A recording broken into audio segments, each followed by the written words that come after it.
L'idée est partie, si vous voulez, du fait qu'en 1960, François Truffaut et moi, on est partis à Hollywood pour interviewer M. Alfred Hitchcock. Et à ce moment-là, lui, il faisait une émission qui était un gros succès, dont le principe était de prendre des stars de cinéma comme Gary Cooper, Cary Grant, Bette Davis et des gens comme ça, et de leur faire un film de 26 minutes d'après une histoire de policière un peu particulière. Et après, il en a fait 197 de films comme ça qui ont été un énorme succès à la fois aux États-Unis et à la fois en France et dans le monde entier. Et un jour, il est mort et sa fille, Patricia, que j'avais rencontrée, m'a dit « Mais pourquoi tu continues pas ce que mon père a fait ?» Alors, on a intitulé ça « Mystère Mo qui présente » des Hitchcock. Avec la même musique? Mais oui, exactement pareil. Et on part, alors tous les films sont présentés. Moi, j'arrive avec un chapeau, je m'incline devant le portrait d'Alfred, et puis je raconte, je dis, voilà, vous allez voir ça. Puis il y a un gag, à chaque fois il y a un gag, comme il faisait lui.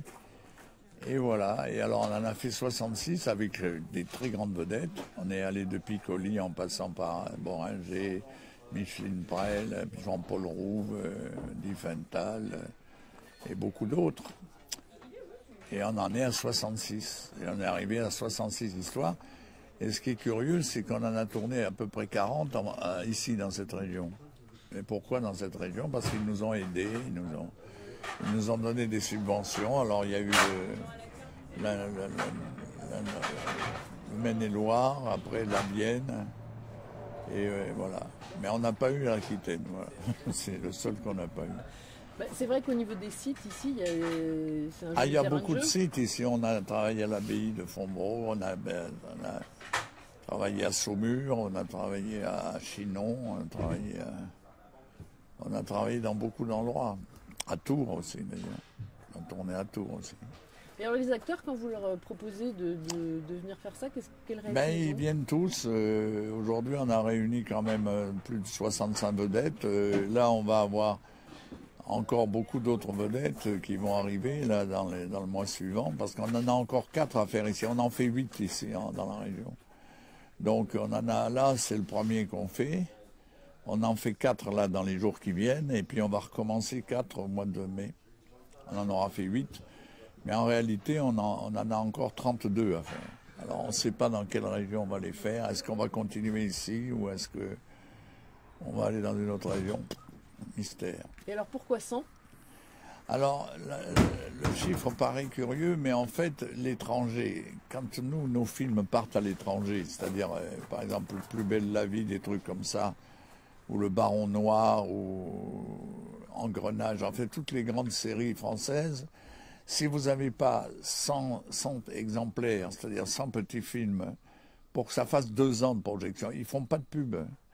Ils font des pubs que sur les trucs où il y a beaucoup d'épisodes, parce que s'il y a juste un épisode ou 10 épisodes, ils font pas la pub. Ce qui fait que ça nous a obligés à en faire 100 pour pouvoir être diffusés aux États-Unis et au Japon. Oui, mais même aux États-Unis, malgré la référence à Hitchcock, il faut quand même en faire 100. Voilà. Malheureusement, on rentre, si vous voulez, dans un système la publicité coûte cher. Donc, lorsqu'il lance une série étrangère, il faut qu'il y en ait pour 2 ans. Si ça dure 10 semaines, ça ne marche pas.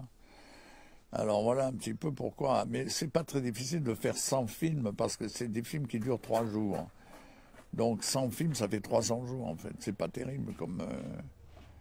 ça paraît beaucoup comme ça parce qu'on s'imagine que c'est des films qui durent je sais pas combien de temps. Alors là, 100, c'est impressionnant. Mais en fait, ça dure 3 jours. Alors les vedettes, elles sont là pour 3 jours.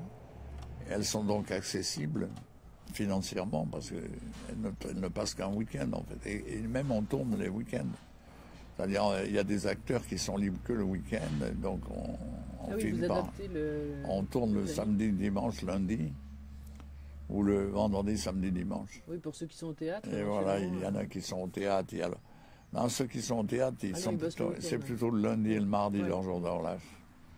Oui, mais enfin, on se débrouille quand même. Alors, on a eu tous les acteurs. Là, on va avoir Delon, Isabelle Huppert, Nathalie Baye, Patrick Bruel, Vanessa Paradis, enfin on va en avoir pas mal.